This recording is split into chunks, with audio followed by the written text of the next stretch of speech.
আসসালামু আলাইকুম গাইস, আমি আজকে আপনাদের মাঝে নতুন ব্লগ নিয়ে এসেছি। তো কিভাবে মুরগির ঠ্যাং দাফনা দিয়ে সিদ্ধ চালের বিরিয়ানি রান্না করা হয় তো আপনাদের দেখাবো। আমি এখানে আলু সিদ্ধ বসাইছি।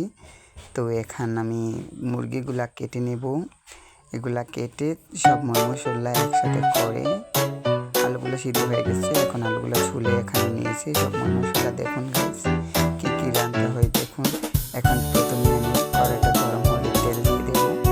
তেল দেওয়ার পরে আমি এখানে দারচিনির গুঁড়া দিয়ে দেবো আর তেজপাতা দিয়ে দেবো। এখন পেঁয়াজগুলো দিয়ে দেবো। এগুলো নেড়ে ছেড়ে এখন আমি দিয়ে দেবো অল্প পানি। গাইস এটা হতে হতে আপনারা আমার সাথে থাকুন, দেখতে থাকুন। তো গাইস আমি একটা নতুন ইউটিউবার খুলেছি। তো আমাকে সবাই সাবস্ক্রাইব, কমেন্ট, শেয়ার সব কিছু করবেন। ভালো হলেও বলবেন, খারাপ হলেও বলবেন। তো আপনারা যদি সাপোর্ট না করেন কীভাবে আমি ভাইরাল হব?